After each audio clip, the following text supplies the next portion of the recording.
नमस्कार दोस्तों, अगर आपको रॉयल चैलेंजर्स बेंगलुरु और दिल्ली कैपिटल्स के बीच खेला गया आईपीएल 2025 का 24वां और सांसें रोक देने वाला सबसे रोमांचक महामुकाबला पसंद आया हो तो इस वीडियो को आप एक लाइक जरूर करें। इस वीडियो का लाइक टारगेट 400 लाइक है, तो इस वीडियो को आप दिल से लाइक जरूर करें। दोस्तों, आईपीएल 2025 के 24वें और एक और सबसे रोमांचक महामुकाबले में आईपीएल इतिहास की दो सबसे बड़ी टीमें एक दूसरे से भिड़ी। इस बार रजत पाटीदार की रॉयल चैलेंजर्स बेंगलुरु के सामने अक्षर पटेल की दिल्ली कैपिटल्स की टीम खड़ी थी। इस रोंगटे खड़े कर देने वाले महामुकाबले में दिल्ली के कप्तान अक्षर पटेल ने टॉस जीता और पहले गेंदबाजी का फैसला लिया और बेंगलुरु की टीम को पहले बल्लेबाजी के लिए आमंत्रित किया। उसके बाद रनों की बारिश करने के इरादे से बेंगलुरु के दो दिग्गज ओपनर बल्लेबाज मैदान में उतरे। फिलिप साल्ट और विश्व के सबसे महान बल्लेबाज यानी विराट कोहली के कंधों पर इस महामुकाबले में अपनी टीम को एक विस्फोटक ओपनिंग शुरुआत दिलाने की बहुत ही बड़ी जिम्मेदारी थी और बेंगलुरु की इस ओपनिंग जोड़ी ने मैदान में उतरते ही हाहाकार मचा दिया। खास करके फिलिप साल्ट ने इस मुकाबले में दिल्ली के गेंदबाजी पर ऐसा धावा बोल दिया जिसने सभी को हैरान कर दिया। पारी के तीसरे ओवर में तो गेंदबाजी पर आए दिल्ली के सबसे खतरनाक गेंदबाज मिचेल स्टार्क को फिलिप साल्ट ने एक ही ओवर में 3 चौके और 2 गजब के छक्के लगा दिए थे। मिचेल स्टार्क अपनी इस ओवर में 30 रन दे बैठे थे। फिलिप साल्ट ने शुरुआत से ही दिल्ली के कप्तान अक्षर पटेल को परेशानी में डाल दिया था। देखते ही देखते दोनों की 50 रनों की साझेदारी केवल तीसरे ही ओवर में पूरी हो चुकी थी, लेकिन तभी एक गलत रन लेने के चक्कर में लाजवाब बल्लेबाजी कर रहे फिलिप साल्ट को विपराज निगम ने रन आउट कर दिया। फिलिप साल्ट इस मुकाबले में 17 गेंद में 37 रनों की ताबड़तोड़ पारी खेलकर आउट हो गए। फिलिप साल्ट की इस धमाकेदार पारी के खत्म हो जाने के बाद अब बेंगलुरु की टीम की तरफ से देवदत्त पडिक्कल को बल्लेबाजी के लिए भेजा गया था, लेकिन देवदत्त पडिक्कल इस मुकाबले में दिल्ली की गेंदबाजी का सामना ज्यादा देर तक नहीं कर पाए और पारी का छठा ओवर डालने आए मुकेश कुमार ने देवदत्त पडिक्कल को अक्षर पटेल के हाथों कैच आउट कर दिया। देवदत्त पडिक्कल इस मुकाबले में 8 गेंद में बस एक ही रन बना पाए। एक अद्भुत शुरुआत के बाद बेंगलुरु की टीम ने अपने 2 विकेट अब लगातार खो दिए थे, लेकिन अब उनके कप्तान खुद रजत पाटीदार बल्लेबाजी के लिए मैदान में उतरे थे और फिर यहां से कप्तान रजत पाटीदार और सेट हो चुके विराट कोहली ने बेंगलुरु की इस डगमगाई पारी को संभालने की पूरी कोशिश करी। लेकिन तभी एक छोर पर सेट हो चुके विराट कोहली को भी विपराज निगम ने मिचेल स्टार्क के हाथों कैच आउट कर दिया। विराट कोहली इस मुकाबले में 14 गेंद में 22 रन बनाकर आउट हो गए। विराट कोहली के इस बड़े विकेट के साथ ही विपराज निगम ने दिल्ली की टीम को इस मुकाबले की सबसे बड़ी सफलता दिलाई थी। बेंगलुरु की टीम अब मुश्किल में थी। अब मैदान पर लियम लिविंगस्टन आए थे, लेकिन अब कप्तान रजत पाटीदार ने बेंगलुरु की रन बनाने की जिम्मेदारी उठा ली थी। लेकिन तभी उनके साथ बल्लेबाजी करने आए नए बल्लेबाज लियाम लिविंगस्टन को इसी बीच मोहित शर्मा ने आशुतोष शर्मा के हाथों कैच आउट कर दिया। लियम लिविंगस्टन इस मुकाबले में 6 गेंद में 4 रन बनाकर आउट हो गए। अब बेंगलुरु की बल्लेबाजी इस मुकाबले में मुसीबत में फंस चुकी थी। दिल्ली की गेंदबाजी का प्रदर्शन हर एक ओवर के बाद लाजवाब होता जा रहा था। अब मैदान पर जितेश शर्मा आए थे, लेकिन जितेश शर्मा भी दिल्ली की गेंदबाजी के सामने ज्यादा देर तक नहीं टिक पाए और पारी का 13वां ओवर डालने आए कुलदीप यादव ने जितेश शर्मा को केएल राहुल के हाथों कैच आउट कर दिया। जितेश शर्मा इस मुकाबले में 11 गेंद में 3 रन बनाकर आउट हो गए। अब देखते ही देखते बेंगलुरु की आधी बल्लेबाजी खत्म हो चुकी थी। किसी ने भी नहीं सोचा था कि इतनी विस्फोटक शुरुआत के बाद बेंगलुरु का यह हाल हो जाएगा। अब मैदान पर कृणाल पांड्या उतरे थे। अब कप्तान रजत पाटीदार और कृणाल पांड्या की इस जोड़ी पर एक बहुत ही बड़ी उम्मीद बेंगलुरु की टिकी हुई थी, लेकिन तभी फिर एक बार अपना अगला ही ओवर डालने आए कुलदीप यादव ने बेंगलुरु की सबसे बड़ी उम्मीद बनकर बल्लेबाजी कर रहे उनके कप्तान रजत पाटीदार को केएल राहुल के हाथों कैच आउट कर दिया। कप्तान रजत पाटीदार 23 गेंद में 25 रन बनाकर आउट हो गए। बेंगलुरु के विकेट गिरने का सिलसिला रुकने का नाम ही नहीं ले रहा था। कुलदीप यादव ने अपनी गजब की गेंदबाजी से इस मुकाबले में 2 बहुत ही बड़ी विकेट्स अब निकाल लिए थे। अब बल्लेबाजी के लिए टीम डेविड मैदान में उतरे थे, लेकिन तभी उनके साथ बल्लेबाजी कर रहे कृणाल पांड्या को भी विपराज निगम ने आशुतोष शर्मा के हाथों कैच आउट कर दिया। कृणाल पांड्या इस मुकाबले में 18 गेंद में 18 रन बनाकर आउट हो गए।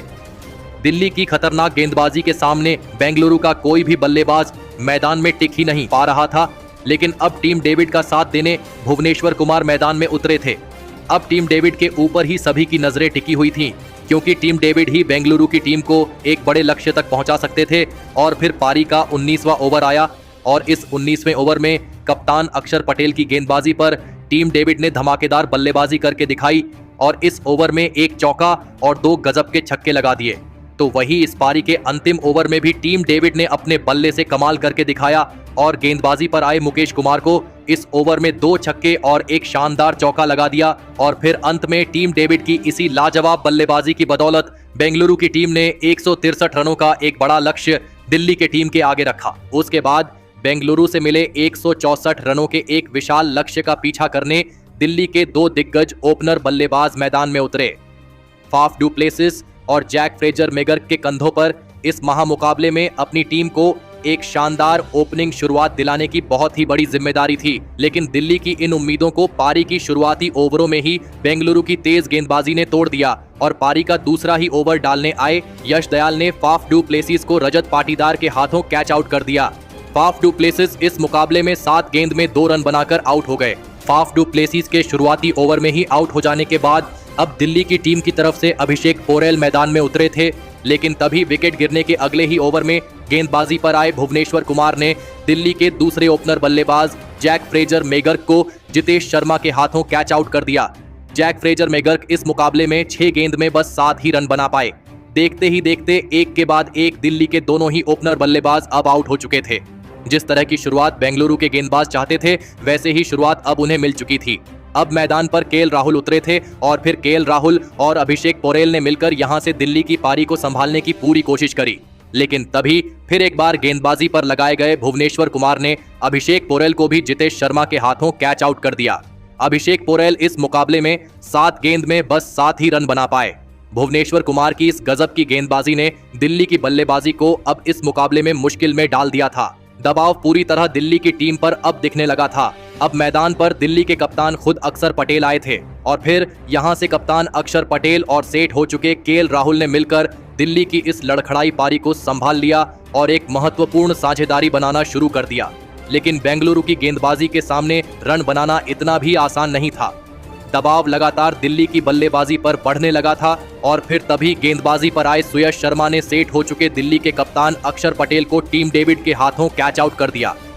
अक्षर पटेल इस मुकाबले में 11 गेंद में 15 रन बनाकर आउट हो गए। सुयश शर्मा ने कप्तान अक्षर पटेल का एक बहुत ही बड़ा विकेट अब निकाला था। बेंगलुरु की गेंदबाजी इस मुकाबले में गजब के फॉर्म में नजर आ रही थी। अब मैदान पर ट्रिस्टन स्टब आए थे और फिर ट्रिस्टन स्टब और सेट हो चुके केएल राहुल ने मिलकर यहां से एक महत्वपूर्ण साझेदारी अपनी टीम के लिए बनाना शुरू कर दिया।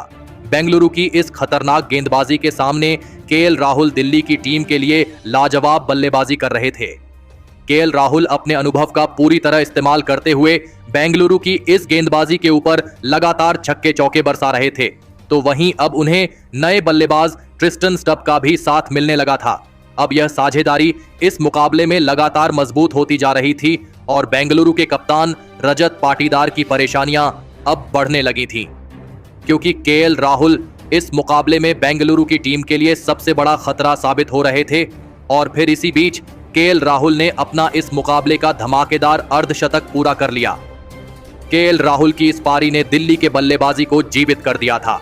तो वही पारी का 15वां ओवर डालने आए जोश हेजलवुड के इस ओवर में तो केएल राहुल ने अपना असली रंग दिखाया और इस ओवर में जॉस हेजलवुड जैसे खतरनाक गेंदबाज को भी केएल राहुल ने 1 छक्का और 3 गजब के चौके लगा दिए। तो वही इस ओवर में केएल राहुल और ट्रिस्टन स्टब की अर्धशतकीय साझेदारी भी पूरी हो गई। इस साझेदारी ने और केएल राहुल की इस अद्भुत बल्लेबाजी ने इस मुकाबले का रंग रूप ही बदल दिया था। अब मुकाबला आखिरी 4 ओवरों में पहुंच चुका था, जहां पर दिल्ली की टीम को जीत के लिए 30 रनों की जरूरत थी। अब इस पारी का 17वां ओवर भुवनेश्वर कुमार डालने आए, लेकिन भुवनेश्वर कुमार के इस ओवर में ट्रिस्टन स्टब ने अपने हाथ खोले और इस ओवर में भुवनेश्वर कुमार को ट्रिस्टन स्टब ने 2 शानदार चौके लगा दिए और इस ओवर से 12 रन दिल्ली की टीम को मिल गए, जिस वजह से अंतिम 3 ओवरों में दिल्ली की टीम को जीत के लिए 18 रनों की जरूरत थी। अब इस पारी का 18वां ओवर यश दयाल डालने आए थे, लेकिन यश दयाल के इस ओवर में केएल राहुल ने अपना असली क्लास दिखाया और इस ओवर में भी ऐसी विस्फोटक बल्लेबाजी करके दिखाई जिसने विराट कोहली के तक होश उड़ा दिए। और इस 18वें ओवर में यश दयाल को एक चौका और 2 गजब के छक्के लगाते हुए केएल राहुल ने दिल्ली की टीम को इस पूरी तरह हारे हुए मुकाबले में 6 विकेट से बेंगलुरु की टीम के खिलाफ एक रोमांचक जीत दिला दी।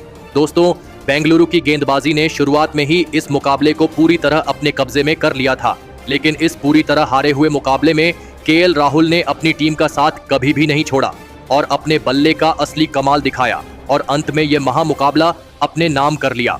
दोस्तों, केएल राहुल ने इस रोंगटे खड़े कर देने वाले महामुकाबले में 53 गेंदों में 7 चौके और 6 गजब के छक्के लगाते हुए 93 रनों की एक शानदार पारी खेली और केएल राहुल की इसी लाजवाब पारी के वजह से दिल्ली की टीम यह हारा हुआ मुकाबला जीत पाई। तो दोस्तों, आप केएल राहुल की इस अद्भुत मैच जीताने वाली पारी के लिए उन्हें 10 में से कितने अंक देना चाहेंगे?